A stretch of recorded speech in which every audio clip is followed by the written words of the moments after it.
Folks, I'm going to be in a lot of places around the holidays: New Mexico, New York City, New Jersey, and I'm sure a lot of you are traveling too. While you're away, it's easier than ever to host on Airbnb because a co-host can do all the hosting for you. Get a high-quality local co-host to take care of your home and your guests. They'll create the listing for you, manage your reservations, and take care of sending messages. So someone else takes care of everything, and you'll still make some cash while you're away. Find a co-host at airbnb.com/host. Lock the gate!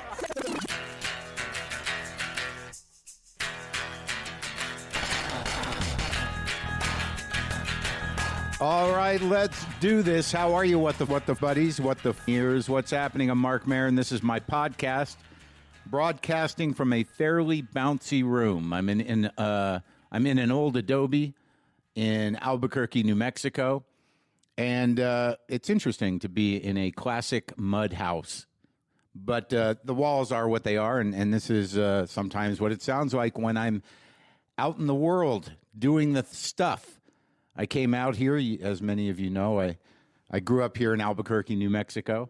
I'll keep saying Albuquerque, New Mexico. I've gotten into the habit of buying a cheap tourist shirt every time I leave Albuquerque, New Mexico. I'm developing quite a collection of Albuquerque shirts. I don't know. I'm kind of born again Berkey out here. There were years where I just didn't know what, you'd come home, I'd see whoever I still had here, which is primarily my dad. And then, you get this thing where, well, maybe I want to get out of here as quick as possible. Some sort of indicator, some sort of site of the traumatic incidents arc of adolescence, childhood. It's funny when you sort of transcend somehow or another, I guess it's just part of getting older, where whatever you resented or feared or did not want to revisit in your young life becomes a thing that you desperately want to visit and revisit and recalibrate. Because I don't know, man, there's something, home is home. In terms of, what created your neural pathways environmentally, it's with you forever. It's part of your heart. That's really where I'm at with this battered up, interesting little city that I grew up in. It's weird. I know a lot of you I thought you were East Coast guy. Genetically Jersey, as I always say, genetically Jersey. I'm here to see my dad, and I have a few old friends here who I saw last night. Now, I know I kind of do this thing every time I come back here, but I don't. It's something to check in with as you get older. Who do you got left, man? What is your life? Who do you got left? Who do you have? Today, Anthony Jeselnik is back. He was on episode 206. That's more than 13 years ago. Jesus, we've been doing this a long time. But as many of you noticed, I do have people back because the arc of this show, there's the word arc again, the arc of this show, there's literally people that had nothing going on when I first talked to them, and they've had entire careers, entire childhoods have been lived listening to me. I have people that can now say that they were listening to me when they were in high school, and now they're 30. It's crazy. So he was on a long time ago. Many of you know him. He's a writer, comedian, actor. He's got a new special out on Netflix starting tomorrow. But Jeselnik is an interesting character, in terms of comedy. There is something about a jokesmith. There's something about a guy whose entire persona and his entire stage presence and delivery and everything else is really built around delivering these beautiful, well-structured, dark, kind of mind-blowing jokes, and that's what he does. I've known him for years. We don't hang out. I feel that he's changed a bit since I first talked to him, but he's one of those guys that what it's all about for him are these jokes, and that's a writer's mentality, but also a stand-up's mentality. And there's nobody quite like him, and there hasn't been. People have tried. He does carve out his own path, and it was good to to catch up with him again. I'm back in Los Angeles at Largo on Friday, December 13th. That will be a music and comedy show. I'm going to get the band together. But it's interesting. So in Los Angeles, the other night, I went to see The Brutalist. I went to a screening of The Brutalist, which is a kind of mind-blowing movie. Big. It's like, I don't even know how to describe it. There's people that are able to make these thoughtful, poetic, huge movies.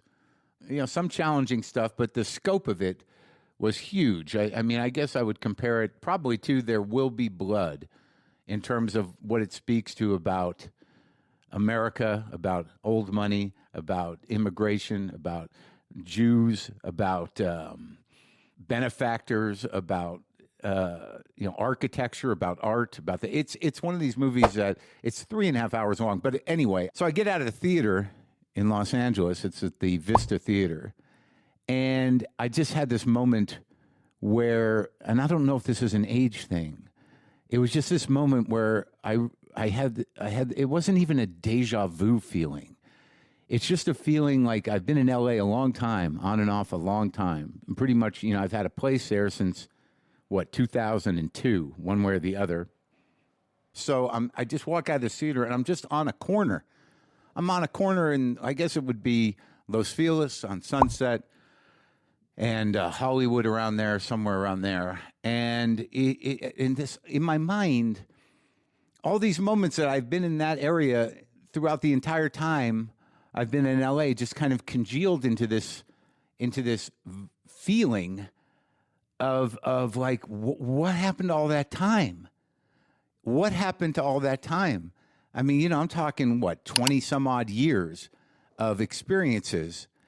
And when you have experiences in your life with people and with places, and if you don't see those people a lot, or you don't go to those places very often, you kind of hold those memories in a place where they're not actively alive, but when they do come alive, like being at that theater, the Vista Theater, it was closed for years. I remember when it was kind of crappy, and then they redid it, and then COVID happened, it was closed. I think Tarantino bought it, but whatever the case was, I had this history with that theater and with people who I've been with over the years and seen movies there, and just this moment where you're like, that was just, it feels like last week. It feels like last week, and I don't really know how to explain that. I'm not really a guy like, it goes by so fast. It never feels like it's going by fast to me, but I guess it does pick up speed as you get older. But it's just interesting how you hold your life and moments in your life. They're in some part of your brain where if they're active memories and you pull them back up, you're like, yeah, I remember that like it was yesterday. Yet there's this 20 some odd year gap there. And it's a very odd feeling. It's a very present feeling to be sitting there or standing on a street and just be like, all that time is behind me. All those people are behind me. All those memories are only memories. And in my brain, if they settle right in a moment, I have no idea where all that time went. I can't even put it into a linear form. It just all of a sudden feels like you've landed on Earth and more than half of your life is gone, and you have a sort of a strange collection of images that represent that life, but it's like time, right, man? And I don't even smoke weed, but I don't guess it's not a nostalgia feeling. It's just like, dude, this is now. You better, dig in and deal with your life and live it for sake. This episode is sponsored by Squarespace, and one thing we know about Squarespace after using them to power our website for more than a decade is that they never stop improving things. When you sign up at Squarespace, you'll always get the best platform to create your online presence. That hasn't changed, but now Squarespace is using cutting-edge AI technology to make building your site even easier with better results. Design Intelligence from Squarespace helps you design a more personalized website tailored to your unique needs. Of course, you still get the best features as part of the full Squarespace design package, the video studio, the email campaigns, Squarespace Analytics, and now even better ways to get you paid. Squarespace Payments lets you manage all of your payments in one place. Get started in just a few clicks and give your customers easy ways to pay you. Go to squarespace.com/WTF for a free trial, and when you're ready to launch, use offer code WTF to save 10% off your first purchase of a website or domain. That's squarespace.com/WTF, offer code WTF. Yeah, I guess it's just the getting old thing, but thinking about your life, and this is another thing I'm trying to kind of factor into the era we're about to enter in terms of what's the difference between the life of your mind and whatever you're dumping into it and whatever you're letting, pull you around in terms of how you think? What's the difference between that and your actual life? And I think that most people's lives are very simple. If you just kind of make a list of the things you do on any given day, almost all days, whatever however you vary it, on weekends or whatever. But if you just make a list, it's probably pretty small, pretty simple, and probably relatively manageable. And if you include in that list the times you turn on your computer or you're looking on your phone, it would be kind of interesting. It's an experiment I'm going to do, just because, once you do that, any kind of screen, you're entering this other world that seems expansive, endless, and full of possibilities to jack your brain into, either garbage or denial or avoidance or anxiety or emotions or whatever that is. But I think on some level we have to really believe that that's not the real world, and that the world we live in and who we inhabit it with and who we encounter on a day-to-day basis, that is life. And I don't know how we get back to this idea, because I don't know, how often you're afforded the opportunity to do something in passing, just a nice thing for some other person. Like, it shouldn't be as moving as it is, but I think because, we're so disconnected because of our devices and what we allow our brains to do and engage in, that the actual human experience, whether it's with an animal or with a kid, your kid or your, family or just with people in passing, just even minor moments of politeness, or can I help you out, or sure, I think I can tell you where that is, or whatever it is. For me, anyways, they kind of possess a pretty big emotional wallop, and I have to think that was sort of the way it was. That there was a sort of norm of decency among people. And somehow or another, we've let our brains be hijacked by a bunch of garbage and information, whether it's divisive or isolating or whatever, that somehow or another has trumped, I'll use that word, our ability to be reflexively decent or seek out community or other people. And I don't think there's any other way out of whatever we're experiencing now until we somehow detach from the things that are occupying and guiding our brains, because the brain's, fragile mush, and whatever your principles are, or whatever your beliefs are, or whatever you think is reality can be, just exploded, pummeled, reshaped almost instantly as soon as you engage with the infinite possibilities that we expose our brains to every day. Again, I don't even smoke weed. I ran into some guy on the plane coming out here who was part of a crew of people that hung around my old mentor here in Albuquerque, Gus Blaisdell, a playwright named Grubb, Jim Graebner.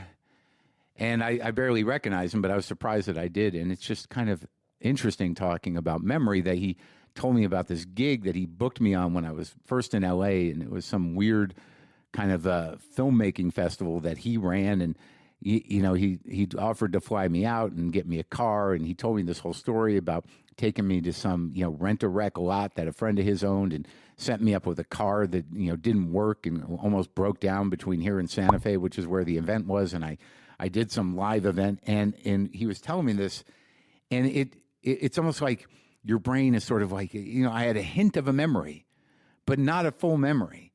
And I had to excavate it as much as I could. After I ran into him, we had a long conversation about, theater and film and stuff on the plane. It was great. But I had to kind of dig into the brain to kind of get the feeling or the sense of that memory. And it's just in bits and pieces. And I was sort of upset. I was like, am I losing it? But this is 22 years ago. And I'm like, why can't I put all that memory together? And I realized, afterwards that the one vibe that was sort of overtaking the rest was I was full of anxiety. It was not a great gig. The thing was a circus. The live event that I had to do was outdoors.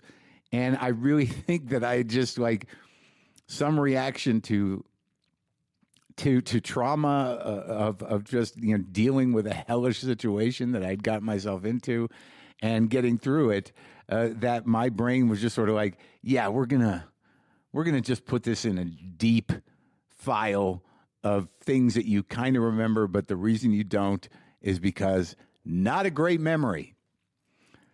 So Anthony Jeselnik came by, and we had a nice talk about comedy and the stuff. His new comedy special, Bones and All, premieres tomorrow, November 26th on Netflix. And this is me and Anthony back in the garage. Life is busy, people, and if you're like me, no matter how busy you get, you've got to get your fitness in. Peloton has a variety of challenging classes and programs that fit into your schedule, whether you're a new parent or traveling for the holiday or training for something big or just busy like everyone else. From 4-week strength-building classes to running, cycling, and everything in between, Peloton can adapt to any goal and need during your busiest times. Find your push, find your power with Peloton at onepeloton.com.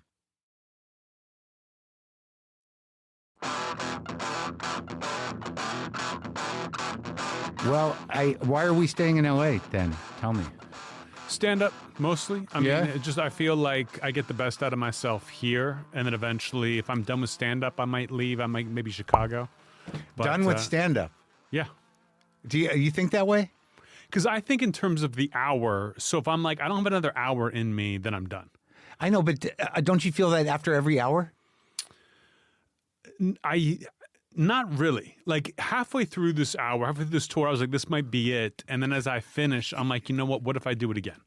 Wouldn't that be great? And this is my 5th one now. Yeah. So I'm like, if I could do a 6th, what would that look like? And that's fascinating to me.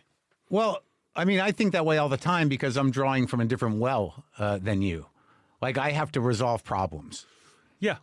Personal.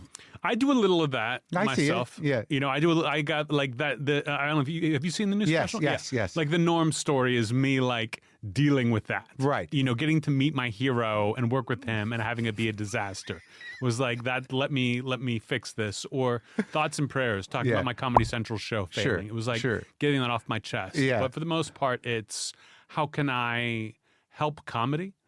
Yeah, dude. I don't I'm going out there now and I'm like, who are these people now? I don't know anybody. And when I do hear something, it's not good. I need to stop looking at the internet. I'm not really on social media. Like other comics or just people?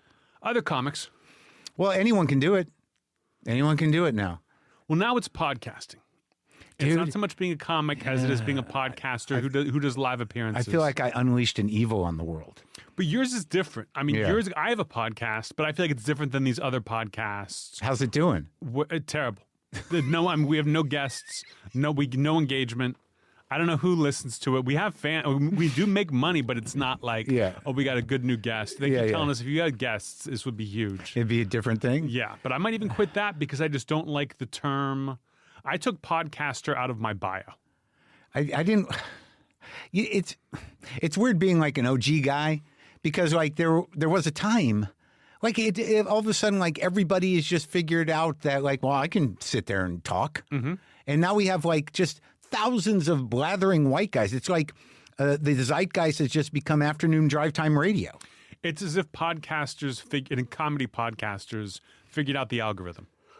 Like if you go conspiracy theory, right, you're getting a whole new fan base. You know what I mean? If you play devil's advocate when it comes to politics, you're getting that fan base, and they've just clicked into that. I'm not that calculating. Whenever I flip around those podcasts, it's always like three dudes. You know, most of the time we know at least two of them just sitting around going like, "When was the first time you shit your pants as an adult?" And that's an hour. Yeah. And I mean, I've done all of those, and I can't stand it anymore. Because it's become like self-important that now I'm doing this. I'm doing like I did Tom Papa's podcast. He's a nice guy. I'm gonna do Kimmel, and that's it. Like I don't want to do the rounds. I like Bobby Lee. I like Andrew Santino. I don't want to put up with bad friends. Yeah. I don't want to go in there and do that. Yeah. That I'm trying to avoid it. Because you don't know what's gonna happen. I kind of know what's going to happen. I know they're just going to try to annoy me. Yeah. And I'm just going to get annoyed. And and it can be funny, me being, pissed off at someone. Yeah. But if I'm like building a press tour? Oh, you mean? No, I can leave that. They're going to try to get you worked up? Yeah. Oh, absolutely. Yeah. I remember just back in the day in New York where, I do Opie and Anthony occasionally, but you just didn't know what you were going to be part of. Yeah. That's a different thing. Like, am I going to be part of some racist excursion? Oh, I remember doing Opie and Anthony back in the day, and it was a huge deal. Yeah. It was like, you got to get on there. You'd be part of the guys, one of the guys. I remember I was doing like a weekend at Caroline's, and they had it on the list, and I get there at like 7 in the morning. Right. Drink a big coffee, and an intern meets me, and he's like shaking. And he's like, I'm so sorry. They don't have time for you today. Oh, no. They can't have you on. And I'm like, oh, okay. Yeah. And I realized now they were with me. They were like, this guy, he thinks he's so great. Right. Let's have him show up here at 7 a.m. and tell him no. Yeah. And then I still went, but it was such a big deal that I went back a year later when I was doing Caroline's and did it again. Yeah. I'll never forget the first question they asked me is, do you ever use the N-word on stage? Yeah. And I go, no. Like, thinking it was like a trick question. I'm like, no. And then the interview shut down. Where they were like, oh, this guy's no fun. And 10 minutes later, they're like, all right, you can get out of here now. And I'm like, why is this so popular? Why is this the thing? Those people, the evolution of those people are now what is taken over. Mm-hmm. I can't, I'm having a difficult time because, I drew a line, between, I've been calling out the sort of Rogan Empire as, some sort of tribal leadership problem. And then I'm not putting you in a position to speak to this, but now it's just like some sort of full-on bootlicking going on and facilitation of what is going to be the end of everything. And I drew that, I publicly wrote a piece. Oh, yeah. And I was relatively diplomatic, but after a certain point, someone's got to go like, this is what's happening. It's not just comedy anymore, right? Yeah. No, I totally agree with you 100%. You used a lot of words I did not understand in the op-ed piece, but I agree with you. I think they've been seduced. I think that whole crew has been seduced by power. By these are the people who will talk to us. Yeah. The other side doesn't. Yeah. And so we're going to engage, and it's not even so much the interview as it is the victory lap that bothers me. Is we did this, like we helped. The picture with the arm around each other, like new podcast coming soon. Yeah. That's what makes me sick. If they were with these guys at all, I'd have no problem with it. Right. But they're not. Yeah. That just makes me think like podcasting is something I just don't want to be. I know there's a million different kinds of podcasts. I don't listen to any of them. But it feels like the entire all of what we knew of show business that's sort of been marginalized. And these bigger outlets, like whoever's doing the special, they're just going to glom onto those guys because they don't give up. They just want the numbers. Yes. So and now I'm starting I have to fight the urge. Or I have to fight I don't know if it's a fear, but that part of the victory lap thing is that, if you think differently, all of a sudden you've got to fight the position of sort of like, I've been beaten. That's how it's weird to me that to be contradictory towards that group is seen as like a betrayal. I know. And not like we're all comedians. Right. We are all like free thinkers. Sure. And you go on stage by yourself. Right. This whole team, I can't stand it. Couldn't be more lame to me. And I don't understand why I have to think it's cool. Well, but also that's not why we got into it. We got into it because we were asocial weirdos that needed to find our own path. And now it's sort of like, these are my boys. I don't want to be anyone's boy. No, not at all. Never wanted to. Yeah. It makes me uncomfortable. It puts me in a weird position. It seems like you're like me in some way, that every time you get involved with a group of guys that's doing that thing and you want to adapt because of the situation, it just feels like a personal betrayal somehow. Yes, it feels like you have a day job and you have to please your boss. Yeah. And it's like, I don't have a boss. I don't know why you would get into stand-up comedy just so you could do whatever Joe Rogan says. Yeah, I don't. And the thing is, like I think about it a lot. It's just, it turns out, and I'm not saying anyone individual, but it turns out that, we're all pretty self-serving. So you and I are in a position where we don't have to do that. But some of these younger comics who may think differently or think totally, in the same way we are, feel like this is how they have to do it. But I can't even imagine, when I think about people are like, would you ever do the mothership? I wouldn't even think about it. But I don't have any reason to perform for those guys. Yeah. How much do I have to hate myself? But I imagine you have some crossover. Sure. I went toward the mothership because I knew Curtis, the guy who was running the place at the time, from the store. He went over there. Yeah, I know. And I was doing like a couple shows on a Sunday, and I went over there just for a tour. Yeah. And I was like, this place is beautiful. It's great. It's set up as a great comedy club. Right. But it's too easy. Yeah. It's like you can't fail there. I could. They just want to hear like the bad words. Right. I'm sure they would be so happy to see you there that you would destroy. Yeah. I can't imagine Joe Rogan's ever had a bad set at that comedy club. Because they're happy to be part of the thing. Mm-hmm. And so they were just thrilled. Mm-hmm. Like the only thing that makes me want to do it is that I have some bits now that are really kind of like, they're dark, but they're personal, but they're edgier than anything that those guys could do. Yes. And I just wonder if I could get them into that zone and put their heads.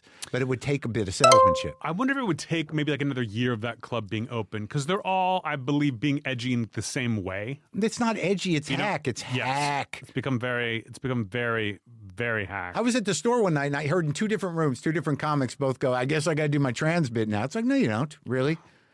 There's no, where's the list? What's the requirement? I am glad to be done with trans bits. I'm glad to have my one trans bit that I'm very happy with, and now I can never say it ever again. Never mention it. So what are your experiences out there? I mean, do you deal with, I think you've talked about it, but I mean, you've got to, like, it's sort of the Cobain problem that, all of a sudden you're playing for people that you wouldn't even want to talk to.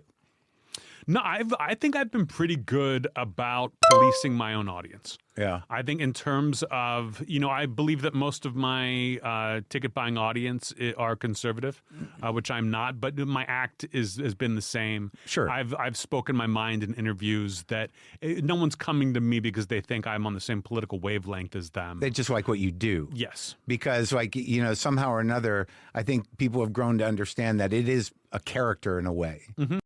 And that you're writing for that you have a groove that you do, and it's shocking and surprising in the way that they want to. It's only challenging in the sense that they don't know what you're going to say next. Yes, and they like being sort of shocked by it. Yeah, and I have no interest in preaching to anyone about anything. I just want to do my jokes with my twists. Yeah, But the idea of me getting up there and being like, guys, we got to get out the vote is insane. Like, I couldn't imagine. But did you feel that? No. Was there part of you as Anthony that was sort of like, we got to get out the vote? No. No, I'm like, I don't know what they could have done. I think Hillary should not have run 8 years ago. But now, are you looking down the barrel at what is clearly going to be some sort of strange version of authoritarianism and thinking like, well, how does this affect me? Not really. No? I think I'm just, my options are to either keep going or to quit. And I choose to keep going. Right. I could take my money and retire and go live somewhere else. Right. But I'm like, you know what? I'm not going to be the resistance, but I'm just going to keep doing what I do and hope that's enough. Well, yeah, I think you're in that zone where, you are apolitical. You do a thing. You have a point of view that works for all people. in the sense that, like, they're not coming to you because of politics or anything else or speaking your mind necessarily. Yeah. And it's entertainment. They're coming to see a horror movie. And they don't have to agree with everything in the horror movie in order to get the jump scares and to scream and feel like they had a good time. Yeah. And that's fine. I'll take anyone who's lucky enough to buy a ticket. But did you go to Europe? Yeah. Where did you go? I went everywhere. I did like 20 shows in Europe. I was everywhere from like London to like Cyprus. Like I ended in Oslo. I couldn't name all the places that I went to. Did any of them have an impact on you? Did you have a good time? Oh, I had a great time. Europe was amazing. Had you been? I had been to Europe, but not all of these cities. Yeah. But even going to Europe, last time I did Berlin, on my last European tour, my first European tour, it was 100 people sitting on the floor. Yeah. And this time it was like 1,400 people in a theater with my parents there, and that was amazing. You flew your parents out? They flew out themselves out. They wanted to come see me in Zurich, Munich, and Berlin, where they honeymooned. They had met in Korea on an army base. Okay. My dad was a JAG officer. My mom's dad was a general. Yeah. And they met, dated for 5 months, got married because he was getting shipped out. Right. And so they had a honeymoon around Europe, and then went and moved to Pittsburgh. And had me. Yeah. But they wanted to kind of see their old haunts. And did they? Yeah. After I left, they had a couple weeks to drive around themselves and kind of remember old times. And what was in any of these places? What was the culture difference? Did you feel like there was any lack of communication? There were a couple places where I'm like, oh, these people don't give a shit about trans people. Like it's just not a thing here, right? The way it would be in America. Isn't that or relieving? Some other places. Yeah, it wasn't like upsetting. It was just like, oh, you guys don't really care about this. This isn't as edgy as it would be, right, in America. Most shows were great. London was amazing. Sure, where'd you play there? 3,500 people. I forget the name of the place, but 3,500 seats. That's good. Theater, sold out. Yeah, that was a really fun show. Dublin, Manchester. Where'd you play Dublin? I couldn't tell you. Was it a big theater, or was it? It was a big place. Yeah, like because I do like that Vicker Street there, but that's only like $850 or something. This was maybe 2000. Yeah, and it was good. UK was fantastic. Yeah. Ireland's great. Yeah, it's beautiful. Loved Dublin and loved Belfast. The next day, everyone's like, Dublin was great, but get ready for Belfast tomorrow," and it was just as good as Dublin. It was. No, so much you didn't fun. sense any difference, tension, anything? No, you just nothing. go. Do you walk? Do you go do the town? If I have like a day off, I like to walk around and pretend I live there. Like I had a couple days in Amsterdam. I'm not a tourist guy. Amsterdam's a little dirty, isn't it? Not where I was staying. I kind of enjoyed wandering where I was wandering. What's all those canals and stuff? But like I remember going there as a kid, and there was something sort of decadent and enchanting about it. But now it just seems to be a lot of hippie and a lot of like tourist stores that are weed oriented. There's certainly a lot of that, but not kind of in the area where I. Did you play at that place that like it used to be for a circus? You don't even know. I played at a place. I remember this one. I remember this theater. Yeah. Because it's just called the Amsterdam Theater. Yeah. And then like it's 10 years old. I find this out when I get there. It's new. Yeah. And it's beautiful. It's like it's not a lot of seats, but it's like a huge theater. And it was made just to show the play, The Diary of Anne Frank, every night. And after 4 years, that business shut down. And so now it's just a beautiful theater that was made to watch The Diary of Anne Frank, and they use it for stand-up comedy. And those shows it was 2 sold-out shows. They were sold out immediately. Yeah. And the audience was like, haha. And it's Dutch people, too, who do not laugh. But I remember being like, this is so funny that I'm up here bombing in the Anne Frank Theater. Like, why did you make a theater for this and then decide stand-up comedy would be the next move? Yeah, how do you think you're going to exercise that demon? It was not. We needed lower ceilings. We needed some different sound in there, but it was a fun one. You can't. It's kind of hard to overcome the Nazi vibe. Mm-hmm. Fuck. And Cyprus, what the hell's that like? I could barely tell you. It felt like an island. It was tropical. It was a really nice day. I didn't get outside much, but the show was great. People were excited to be there. Yeah. Some of these places, they're just excited that someone showed up. Did you go to Italy? No. Oh. No Italy, no France. No France, no Italy. Why? Because you thought the language thing? No, it was just my agent. I was going to do this tour in April and May in Europe. My agent gave me a bunch of dates, and I was like, oh, I can't. I might be doing this Comedy Central thing. Yeah. And then that went away. So it was like, all right, here's your dates in Europe. But I was missing Milan and France, Paris. But everything else was pretty much the same. Because I thought that when I went to Oslo, I went to Sweden. What's the main place in Sweden? Stockholm. Yep. Did you go? Yep. Those are great. Yeah. And pretty places. Yeah. And everybody's attractive. Oh, everyone. I mean, go walking through Copenhagen. It was like everyone's a model. Everyone was so beautiful. And I had like 12 hours in Copenhagen. So there are some cities you just don't get a chance to see anything. But you could have. You just have no interest? I'm worried about the show. I want to be at my best for the show that night. Yeah. And that means like taking a shower, resting up, meditating, whatever I have to do. You meditate? I try to. You know, I do the TM thing that's like twice a day, 20 minutes. You've got a little thing? Maybe. I took the class. Yeah? Years and years ago, like 15 So you do 20 minutes twice a day? You're supposed to. I probably do 20 minutes once a day at most. And it's basically like I can't nap, so that's the best I can do to nap. You know, I can if I fall asleep for a second doing that, I feel much better. Well, tell me about it, because like I tried to meditate during COVID, and I know that Lynn was, she lived by it twice a day, no matter what. Do the 20 minutes, and it shifted her whole disposition. And the girlfriend now, she went and got the TM thing, but never really worked it, never did it. But was there a point where you did it? I was doing it for like a year. Did you go to the class and everything? I did the class, and it was right when I got it was like 2013 where I was doing the TV show. Yeah. And I wanted something like from myself. Yeah. That I could just be like, for 20 minutes a day, I'm going to escape everything and go do this. And it helped for like close to a year, and then you just start half-assing it. Yeah. You're kind of doing it, but you're kind of thinking about something else. And then I just was like, I'm against this now.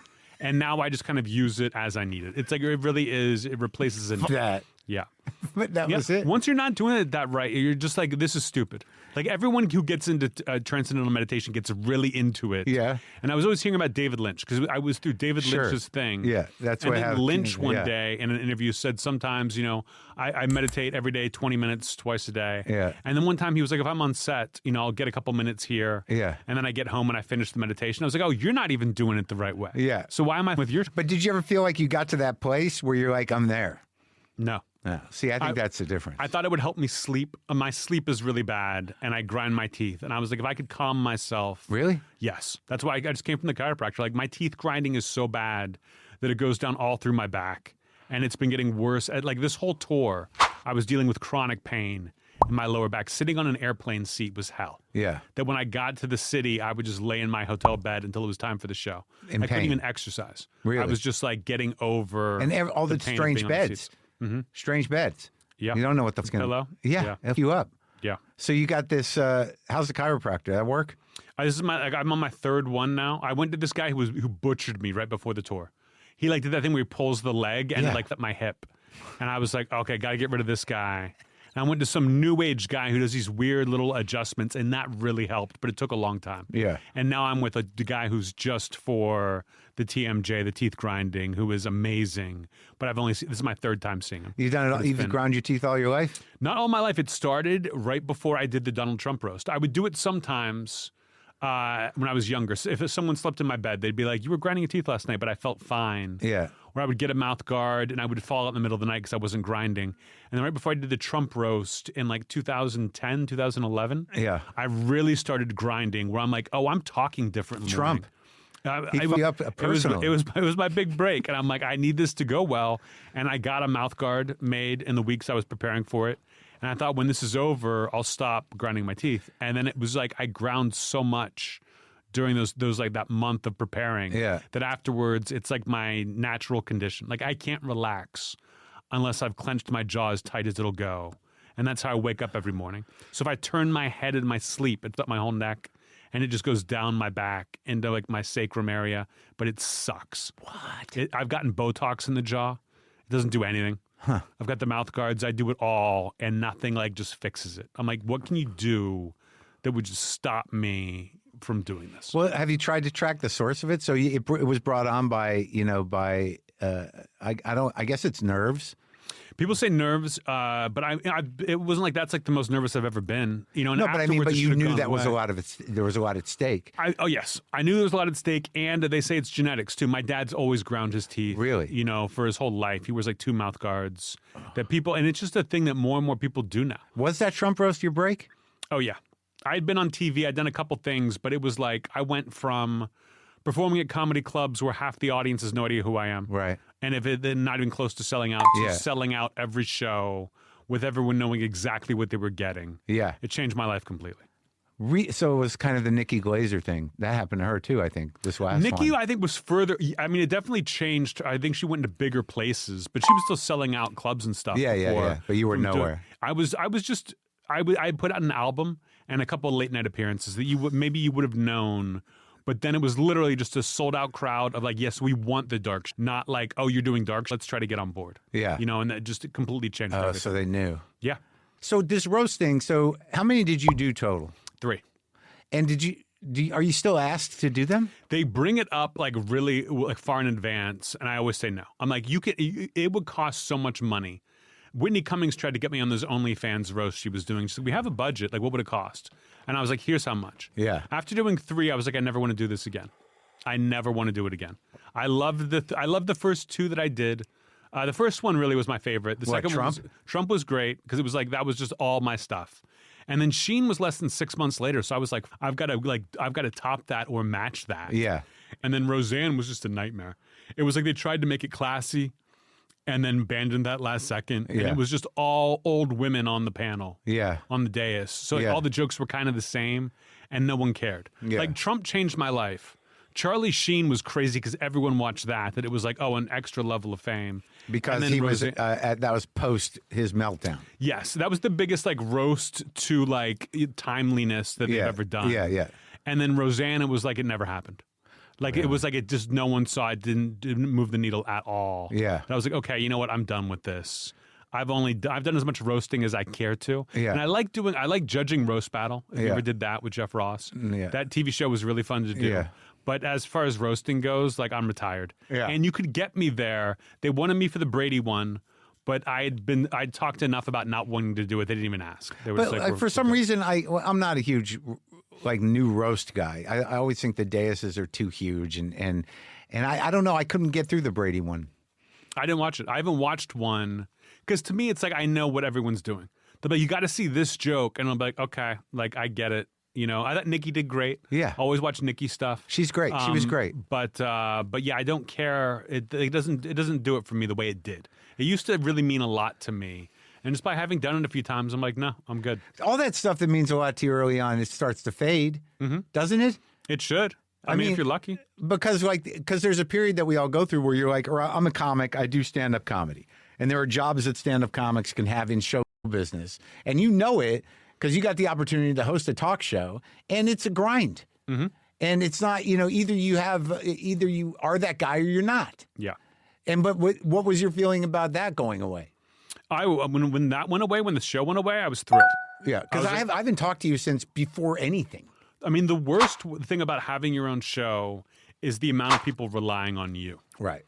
For a job. Yeah. If a stand-up, I can be like, I'm never coming back to this place ever again, and I can feel good about it. Right. But on this job, it was like, well, all these people are employed if I'm employed. Yeah. I remember them argue, like my producer being like, if you come back in a couple months, if you don't wait a year, if you come back soon, we can keep the whole crew employed. And I was like, okay. Yeah. Instead of taking a break like I needed, let's come right back. So when they canceled it, I was like, thank God that's over. Because because you feel it did you feel like you fit that gig?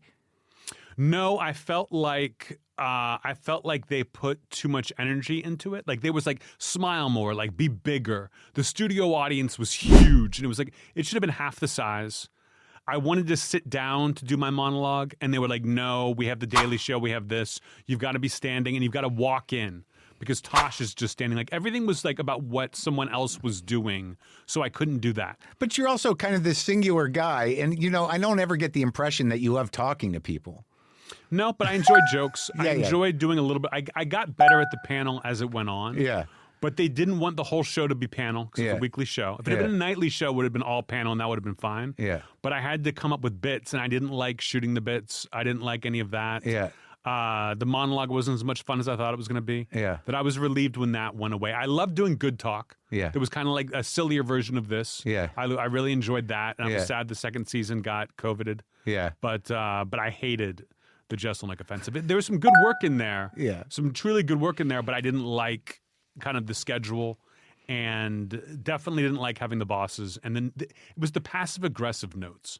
It wasn't just like, don't do this instead. They'd be like, don't do this story. And I'd be like, give me a story to do instead. Because we're looking for anything here. Yeah. There's not a lot. And they'd be like, you find something. I'm like, just tell me what to make a joke about, and I'll make the joke about it. Yeah. But if you tell me just don't do that one, then we're doing that one. Yeah. You know, like I didn't like. Yeah, what kind of producers have some ideas? What's going on? What's in the till? Yeah, they never did. Culturally. It was just, please don't do this. Well, it's just so funny because I remember like the first time I talked to you, like you had like somewhat a different disposition, I think. I feel like then, because I think we broke it down to, we talked about, where you grew up and all that stuff, but it really felt that what was at the core of your reason for your ambition was, you. Mm-hmm. And it feels like that's still there. Oh, yeah. Yeah. I call myself, I feel like an older punk rocker. Like I'm a 46-year-old punk rocker who's kind of like learned a little bit. Right. But I've got my punk bona fides, but I don't, and that's not what I'm thinking about every day. That's not what I'm listening to in the morning. Yeah. You know what I mean? I'm a little more chill. But hasn't your life gotten bigger? I mean, like then, I remember the moment, I think you were doing the talk show and we talked at the store sometimes. And you're like, I'm never flying economy again ever. Yeah, that's like a big change. But that's just one. But hasn't your life gotten bigger? Don't you feel better about yourself? You feel better, and you feel less. There's that stress of like, am I going to fess up? Goes away. When you have your first season of a TV show, you're like, I need this to work. Yeah, because I don't want this to be my only thing I ever do. Right. Or you audition for something, and you don't get it, and you're like I need to make sure.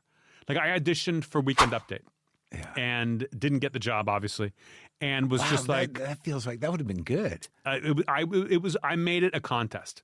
Like it was me what by year myself. Was that? It was the year before Colin Jost and Michael Che started doing it together.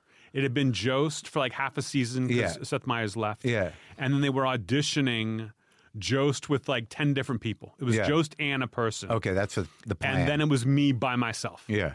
And there was like Jimmy Fallon was like, why don't you bring Anthony in? Have him do it by himself. See if that and I had my own jokes and I like took it really seriously and nailed it. And I'm a terrible auditioner, but I nailed this. Yeah. That I made it a difficult decision. And Colin Jost couldn't have been like more polite when I showed up there. Everyone was great, but didn't get the job and was so like upset. Not just that I didn't get it, but that I came close. Yeah. That I was like, I have to make sure that my next hour is so good that I'm glad I didn't get the job. And also that you don't have to do anything. That was the big shift is like, I couldn't understand, like there were periods there where I'd watch your career because I'm a fan and I like the new special. It's great. But like there were periods after the talk show, I'm like, what are you going to do? But ultimately you're stand-up and you built that audience. So you don't have to do any of that anymore. No.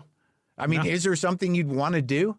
I really love doing Good Talk. I would love to come back. Which one was that? It was a show. We only did 6 episodes where I would interview a comic for 30 minutes. And it was like a little bit of like, why do you do what you do? And a lot of just silly, like, is this Tim Allen grunting or is it something else? Like stupid. We did one you would have loved. It was, is this a 16-year-old girl's Pinterest or Dane Cook's Instagram?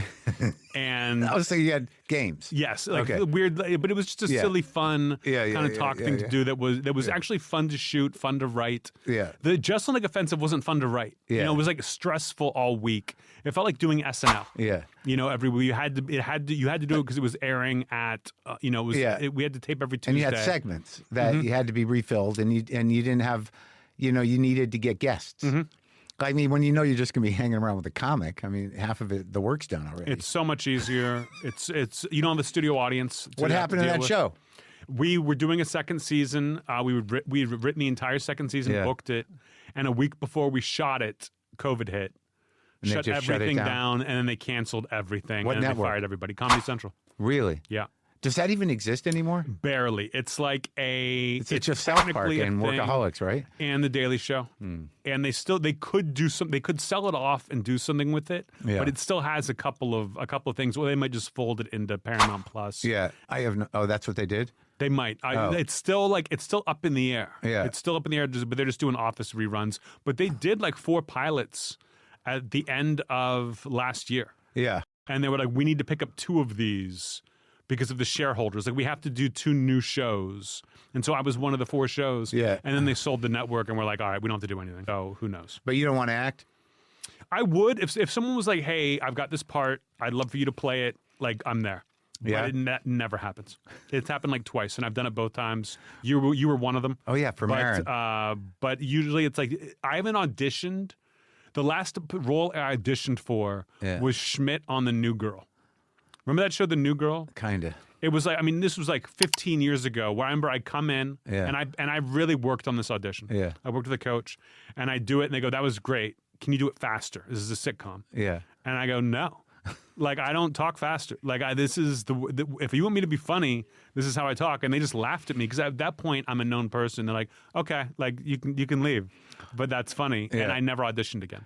If you want me, I'll do it. But do you know how lucky you are that you don't have even remotely have any people pleaser in you?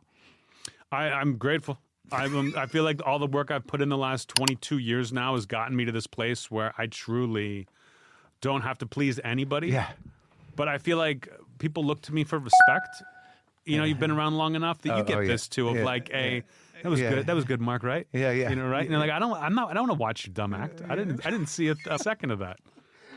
But see, like, I guess, like, there are some people I'll watch for at least for a little while. You know, I was on a show with Taylor Tomlinson the other night, and I think she's great. She's great. I mean, she's like the real deal. Mm-hmm. And she was nervous to perform for me. I'm like, in front of me, I'm like, what are you talking about? Yeah. I love you. Just don't worry about it. Yeah. Why are you scared about this?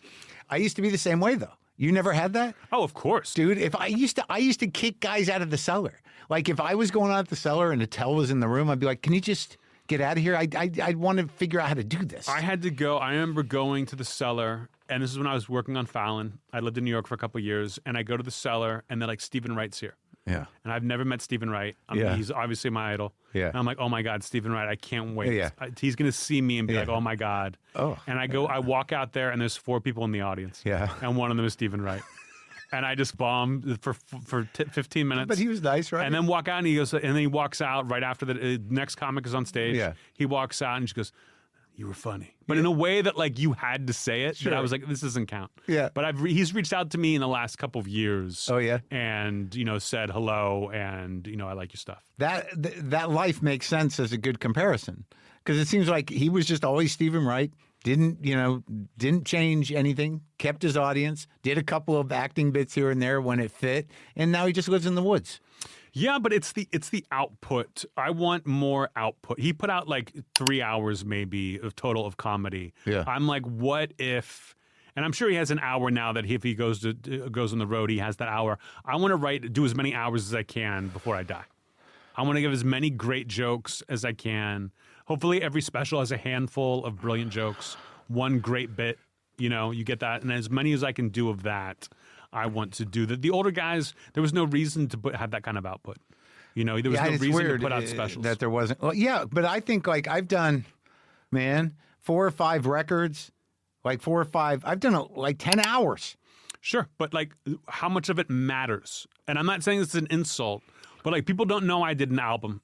People don't know I did a Comedy Central special. But doesn't that fucking suck? Because, like, when I think about it, I'm still relatively unknown. You know, I mean, people, in terms of the big picture, like, I'm still a discoverable thing. Mm-hmm. And I have all these hours that some of them were great. There are jokes that took me 6 months to write, and I did them once. Yeah. And they're gone. And there's part of me that thinks, do you ever think, like, you know, to go back? Well, I mean, you're younger than me, but sometimes I think, like, I should just go through them and just, you know, do a greatest hits thing. Just because the jokes are so good. I remember Jimmy Carr was like, you should do your first album as a Netflix special. Just do those same jokes, but do it because no one knows them. In 2009, when I did the album, you couldn't do it. Wasn't the idea of doing a special was possible. Yeah. I used to wonder if that had been a special, would my career be further along? If I had waited until Netflix came along. Yeah. Because people don't know I did anything on Comedy Central. If I talk about the roasts, they're like, what are you talking albums, about? No, they don't know anything. Who knows about that? No, but I go back and listen to that first album, that first special on Comedy Central, and I can't listen to it. I almost have a panic attack at how bad I think it is now. Oh, because of the way you structure jokes now? I mean, it's the same structure. I just think I've gotten better. I think everything about it has improved. That I see some fans will say, I think his first album was the best, and it's all downhill from there. I still like it, but he started out strong and has gotten weaker. I think it's the opposite. Yeah. I think I started out at my weakest and have gotten better. That I don't wax nostalgic for the old stuff the way that I don't either. I don't wax nostalgic about anything other than like there's a couple of bits I did, and if I'm going to do a bit and commit to it, it's a long bit. And there's one bit I did about thinking I was on a plane that was going to crash that I only did on the John Oliver Comedy Hour thing. Mm-hmm. And it took me like a half a year to get it up and going. And after it was on, there's part of your brain that's sort of like, well, that's out, that's done. And it's just gone. So I regret people not seeing these bits. Because of I burn things, everything's been in each hour. Yeah. There's nothing that I've like left out, unless it was like a roast joke. Right. That I would leave in a roast. But otherwise, it can be on John Oliver and in the hour. But once it's in the hour, it's done. But you're always evolving and talking about your life. So could you even go back and do those old bits? No, because like I'm not worked up like that anymore. Yeah. But I do find that I'm kind of like that. Other than me getting older, my life hasn't changed, that much. I have a couple of new cats. Sure. And I think I'm thinking about things a little differently. Like right now, like I did all the fascist, the last special. It was all in there. The Trump stuff is all in there. Mm-hmm. And, and I was ahead of the curve on that. And now, like, what do I do now in terms of how I'm dealing with this? And I got to figure that out because that's the prison I'm in. I speak from a personal point of view. So what am I doing for my sad, anxious fans who need a little help? It's when you look at your fan, it's so funny to me. Like I watch the people come into the theaters that I'm doing, and they're just like, they seem like decent, thoughtful, creative people. Some of them are, middle-aged. Some of them are a little younger, but they're all just sort of, I can tell what they are. They're sensitive people that are nervous about things, and they want some relief. Mm-hmm. Like now going into this new administration, I'm like, how am I going to make them feel better?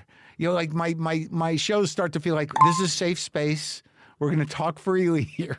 But do you think like if you just unplugged and just didn't know anything about what was going on with the administration, you could still come up with an hour that would do that for people, sure, without making yourself miserable? Oh yeah, I think so. And I've been pretty clear in terms of the last 2 hours. Well, I'll do like 15, 20 on that, and then 40 on the other things. Yeah, the bigger pieces. But like, I don't know, man. I think what's really getting to me is that the gloating, like you said earlier.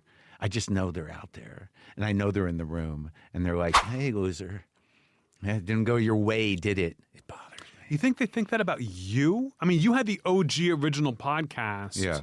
Like, do you have a Patreon? No. Yeah. See, I think it's embarrassing to have a Patreon. Yeah. I would never, not in a million years. I don't even have a YouTube presence. I have no YouTube presence. Yeah, but you've made so much money off of your podcast. Yeah. And done such great work. Right. These guys can't possibly be looking down at you.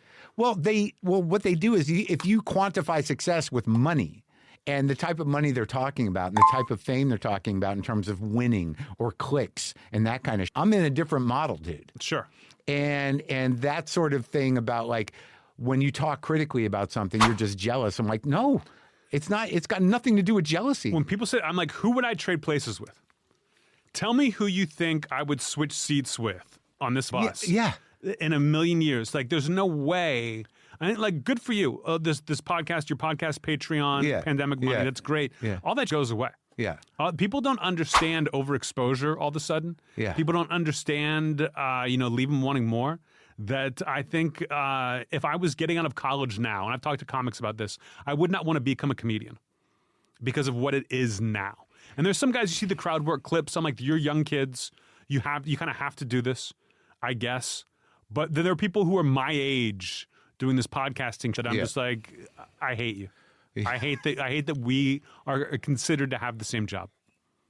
Yeah, I mean, look, I understand in terms of like, what I set out to do with this thing and what it evolved into and the fact that we're still an audio podcast. I feel like, we're in the era of television and, I'm still on the radio on some level. But, a lot of my listeners are like that. But to speak to what you're talking about, though, there is no overexposure now because amateurs are the winners. that if people, it seems to me that audiences feel like if they kind of know the guy, that's enough. So it'll evolve not like a show, like it'll evolve like, oh, this is the guy we listen to twice a week, and he's going to tell stories that we understand from what he was like. And it's not even really comedy. I think you can get too big to fail, but I think there will be a backlash building as you overexpose yourself too much. You know, I think I'm lucky in that I put out a special. Yeah. I can promote it, and then you'll see me in 5 years. Like, I've got to write the new hour. I've got to go on the road. That's what the last one took. Really? And that was the pandemic kind of knocked me off for a year. Yeah. But usually it'll take a year or two to write it. Yeah. You know, a year of comedy clubs and then a year of theaters, and then the special comes out. So it's like it takes a long time. Yeah. Where some of these guys announce one tour after the next and just keep on taping these specials. It seems insane to me. Well, but see, that's, man, I mean, whatever comedy was when I got into it, or whatever I think comedy is, it's definitely different now. I mean, it seems like there is a group of guys primarily that are, you know, it behooves them to even churn out garbage every year. It's a cash grab culture, you know, and it was always sort of that way. If you hit a certain level, like you're saying, and you've got a window of opportunity to capitalize on it, you do it because you know it's not going to last forever. And I kind of get that. But the type of money and the type of scope of it is, and I really think it's more of a, I don't even know why people go to arenas to see comedy. I would never even think to do it. It seems, I don't know why people go to arenas to see bands. It's a terrible way to see anything. I get why the comics want to do it. I don't understand how Madison Square Garden has become this this mythic, like a new club. Like I was lucky enough to do not Sydney Opera House, so even I got to do that too, but Carnegie Hall. Yeah. And I was so happy. Yeah, I did that. And I go and they're like, next time you come to the New York Comedy Festival, we'll have you do Madison Square Garden. Yeah. And I was like, why do I give up about Madison Square? Like, this is the it for me. Carnegie Hall. This is the coolest place I could be in, and it was amazing. Yeah, I loved it. That like from now on, I want to do just like nicer theaters. Yeah. You know, I don't ever want to do an arena ever. But a nice theater is a lot of fun for me. Well, that's who won. You know, coming out of COVID and coming out of like the shift in entertainment dollars, the guys who won were the promoters and the booking agents, because they started to realize like they got this racket going. Why not just keep going bigger and bigger? That's how you win. Yeah. I don't know. Like if I really think about whether it's jealousy or not, it's like I don't know what I would do in an arena. I've done shows like I did Comics Come Home at the for Leary at the Garden in Boston. It was fine, but it's not my jam, dude. No. You know, I like to bring it in. Yeah. I don't like to just like. I did it for Chris Rock in Europe. They had to do 12 minutes. It was fine, but I was like, I wouldn't want to do this. But even your jokes for 15 minutes. But they can play. You can play to that though. You work in packets. Yeah, I mean, I could do it. It's just not nearly as fun as just a beautiful. I like the beauty of the theater. The arena just seems everyone looks uncomfortable. You know, it's like they're all crammed in. Like everyone's trying to find their seats. Like everyone's got their phone in bags. Yeah, they're all mad about that. Like I just don't like that. I don't want that to be part of my system. It's like the same with merch. Yeah, I don't sell merch after shows. I have a thing where it's like a QR code. Yeah. Where you can click on it and you can buy it on your phone and I'll pay for the shipping to get to you. Yeah. Because I don't want to carry a box of shirts in. Yeah. And some guys have like a line out the door and they're selling everything from matchbooks to sweatshirts and they meet everybody and they make more from the merch than they do from the shows. Yeah. But I just don't want to be a salesman. But that's a whole other job. Yes. I haven't sold merch in years. I'm also not greedy. I'm good. I put out I'm like, if you want a shirt, I can see how you would want a shirt like here. Yeah. But I don't want you have to it there have to after do this. You have it on stage with you, the QR code? Never. They might put it up before. I used to do a thing where I'm like, I've got shirts out there, and then someone was like, hey, man, it's such a great show. Why do you like diminish it by promoting your shirts at the end? And I was like, you got it. Yeah, like, you are you're right. Yeah. I'm going to stop doing this. So, like, how annoyed are you about at this point? Like, do things shift now that, you know, Trump has won and, you know, there's this idea that these pseudo free speech warriors now have, you know, the ability and the incentive to just do their shitty jokes without reprisal? How bothered are you still by it? Not really. Yeah. Because they're bad jokes. Like, if they were great jokes and I was like, oh my God, it's such a great joke. I don't agree with what they're saying, but what a great joke. Yeah. Maybe that would bother me. But I'm like, if this is what you want, if you want to eat McDonald's every day, I'm not going to argue with you. Yeah. I'm over here cooking up steaks, and that's just all I can focus on. Right. Is what I'm doing. Yeah. But if you want that, okay. I just can't imagine being a part of that group. I can't imagine I'm going to hang out with those people. Did you ever feel like you were like they were trying to draw you in? No, I mean, you've known me as for long. I've never been hey, let's hang out. I think that's why we're friends. It's because we've never once been like, let's go do something. I don't know what we would do. Yeah, it's just like I'll see a couple minutes of the guy who goes before me, and I'm gone right after the set. Like I don't want to hang out. I don't want to do any of that. I'll hang out a little. You hang out a little. Because I start to realize that being backstage at the Comedy Store or in the hallway, it keeps me kind of engaged. Mm-hmm. And there's a couple people I like to watch. Mm-hmm. There are people that make me laugh, and it's part of my social life. I don't stay there that long. Yeah. But I like to just hang out. And yeah, you've hung out before. There was that. You were there when Burr lost his shit at me. You remember we were in the dressing room and Burr started going after. I remember being like, there was a moment there where you were sitting there and Burr was sitting there and he just goes on. He just starts yelling about due process. He was talking about a comic who got canceled and he was yelling at me. And because I had this moment where I'm like, well, Jeselnik's there. I can't just take this. I got to stand up for myself. I'm like, don't you? And we were going at it. And it didn't really go anywhere. And then someone wanted to take a picture and he kind of apologized. And you got to deal with that with Bill where, you have these outbursts and he's like, hey, I'm sorry, man. See, when Bill does the outburst, I just take it and I just think of all the things that I would have said. Yeah. Yeah, but I'm just like, get it out of your system. And it's happened once or twice, but I'm like, just go, Bill. Yeah. It's fun. Really? You don't even like through something? Yeah. No, why? Because if you play devil's, if you just like say anything, it just amps him up even more. That I'm like, you're going through something. He's always amped up. Whatever you're yelling about, you're not really mad about that. Yeah. I'll let you get this out of your system. It's such a relief when he's just okay. Yeah. Where he's like either tired or just sort of like wants to talk about music. Yeah. But a lot of times, like, he'll walk into the place like, here we go. I'm like, I didn't even do anything. I didn't say anything. Uh-huh. So when you think about like, because I think about stopping every year. I mean, I did a whole tour that was like, this might be the last time. Because I don't ever know where the hour is going to come from. But it comes. But like, I do think about like stopping. What do you think about doing if you stop? I think I would have to be able to write at least a decent novel. If I wrote a book, like I like, I don't know if you read the new Sally Rooney book that came out a few months ago, but in her interview, she was like, I don't care how the book is received. The reward is that I get to keep writing. Like I get to be a writer. So I've written enough good books that are popular that I don't care about this new one. Yeah. Like I'm happy that people will like it and buy it, but I'm already working on the next one. That I enjoy the work. I enjoy actually writing the new hour more than I do like being on tour. It's like problem solving. Kind of. Yeah, it's like you're putting in the work, you're working with the soil, you're pulling something out of nothing, and I just like, after doing it the sixth time now, will be even more gratifying. Yeah. And I like to see where that comes from, and if on the side, I might try to write a book, just to keep myself writing on days where I'm like, the jokes aren't coming, and I'd like to do some longer form. Have you done long form? I tried to do, I pitched a book after the Jeselnik offensive got canceled. I was like, I just want to write a book. And then I got an agent. Pitched it to who? I didn't pitch it to anyone yet. I got an agent, and he was like, here's my idea. And he was like, great, I can easily sell that. I can get you this much money. Yeah. Write 25 pages of it and send it to me.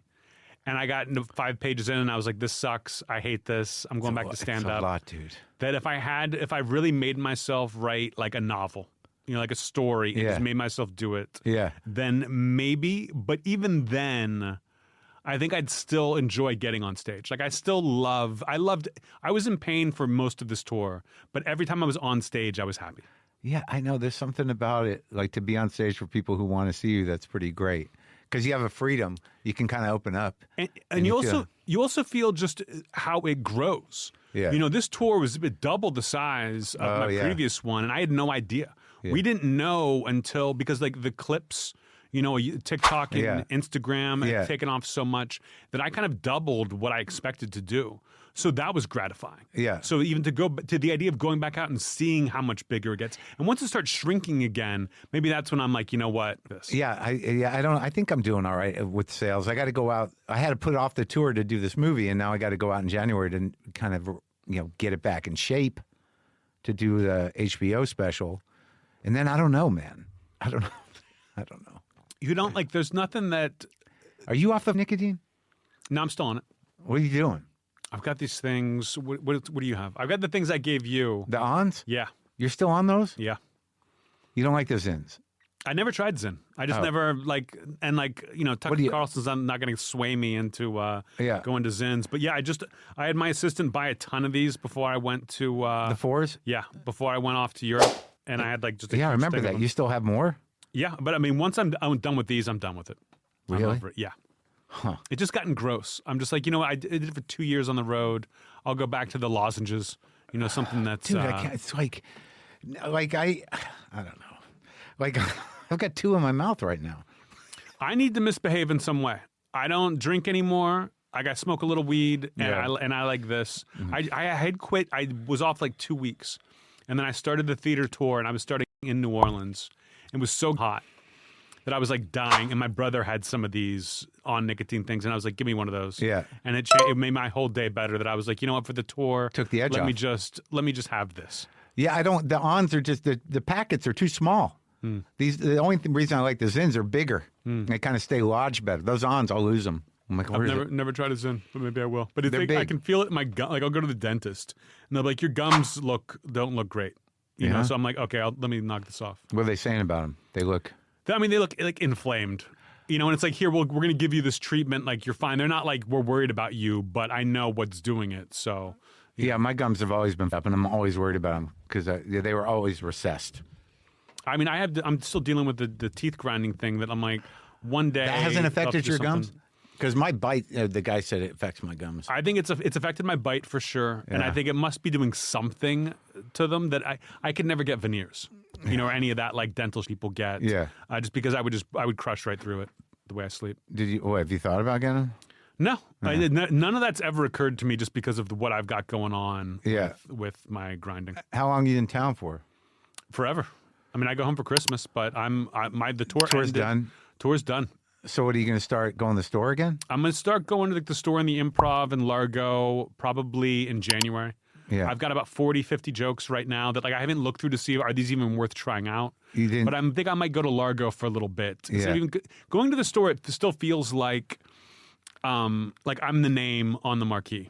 And if I'm going out and just reading jokes, I don't like doing that. Right. But I don't really know what the alt shows are anymore. Yeah. But I could just say, I can call Flanny at Largo and be like, hey, what do you got? Like, let me jump up in front of, the Sklar Brothers next week. Or you could just do shows at Dynasty.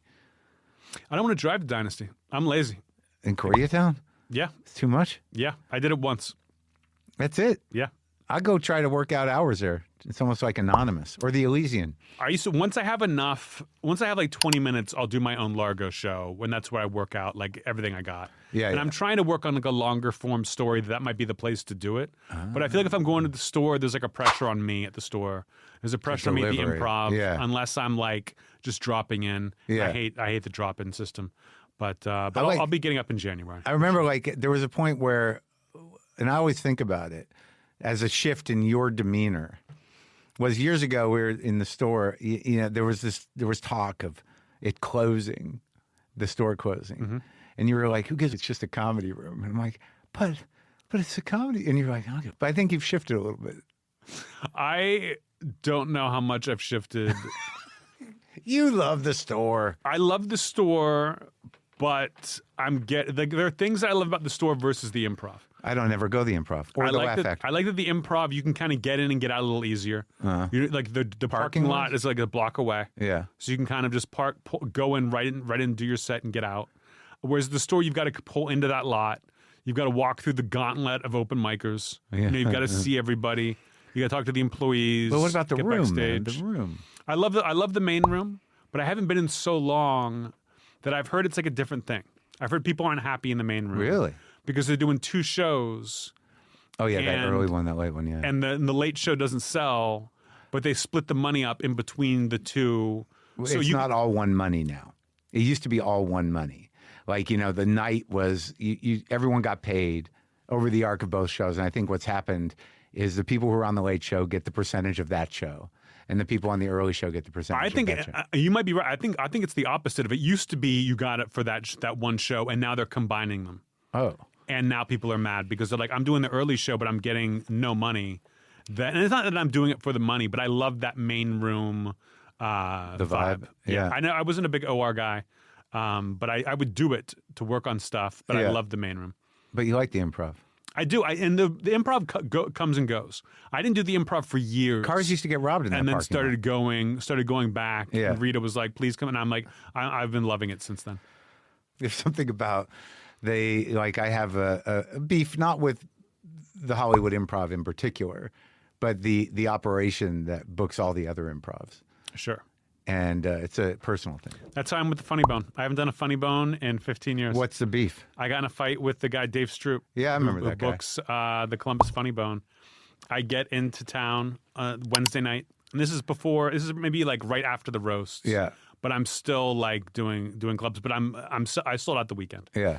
I get in on Wednesday night at like 11 o'clock, and no one's there. And my only contact is Stroop, and I call him, and he's like, hello? I'm like, yeah. He's like, oh, I thought you were coming in tomorrow. I'm like, you thought I was coming in after the first show of the weekend? I'm like, I'm going to take a cab to the hotel. And he goes, no, I didn't book your hotel tonight. I got to come get you. I'll be there in an hour. And I'm like, the fuck? What? I wait an hour, and it's now like 1 a.m. Oh, so your first show was Thursday? Yeah. Okay. So he takes me to the hotel Wednesday, and he's like, I've got to take you to this one because the one I'm putting you in isn't available tonight. Yeah. So you're going to be in this one. I'll pick you up for radio tomorrow, and I'll take you to the other hotel. Yeah. And I'm like, all right, man. We get in the car, and he's like, oh, and by the way, your opener you brought out, she's not opening. I have an opener. It's not in your contract that you get an opener. And I'm like, what is going on? Why are you being a dick to me? Yeah. You've been a dick this whole time. What's happening? Yeah. And he's like, well, I probably shouldn't tell you this, but your agent and I got into beef about his last client who was through here, kind of raked me over the coals, so I'm taking it out on you. And I was like, uh-huh. And I called my agent, and I was like, I want to get in a plane right now. And he's like, don't punish your fans. Do the shows. I'll talk to Dave and tell him to, leave you alone. And I didn't speak to him the whole weekend. And at the end, he was like, are we good? And I was like, I'm never doing any of your clubs ever again. And I have not. I don't know if he's still there, but I have not done a Funny He was like Bone. the owner, wasn't he? I think he's just the manager. Just the manager? Yeah. We don't have to do comedy clubs anymore, really. I like them. Yeah, me too. I like doing them. That Columbus room was all right. Columbus, I don't like the malls. Yeah. And even though they're in a mall, but I do like, I love the improvs. I love Stand Up Live is cool. And there's In like a Phoenix? new one. Yeah. Yeah, that's good. I love the big ones. Yeah, yeah. And there's a new one that's like, Spokane has one. Helium? Is it a Helium? I don't know. I don't know if it's a Helium. Oklahoma City.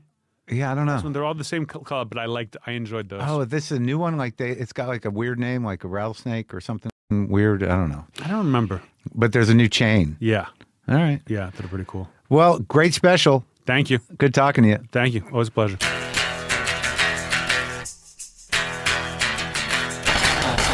There you go, Jeselnik. Still at it, still pushing the envelope. Bones and All premieres on Netflix tomorrow. Hang out for a minute, folks. This episode is brought to you by Progressive Insurance. Do you ever think about switching insurance companies to see if you could save some cash? Progressive makes it easy. Just drop in some details about yourself and see if you're eligible to save money when you bundle your home and auto policies. The process only takes minutes, and it could mean hundreds more in your pocket. Visit Progressive.com after this episode to see if you could save. Progressive Casualty Insurance Company and affiliates. Potential savings will vary. Not available in all states. Hey, we've got the latest Ask Mark Anything episode tomorrow for full Maron subscribers. We've done 17 of these so far, and you can still listen to all of them as part of the full Maron. In Too Real, while imitating Mick Jagger, you fell flat on the floor. It was among the funniest things I've seen on stage. How much practice, if any, did that move require? A lot of practice.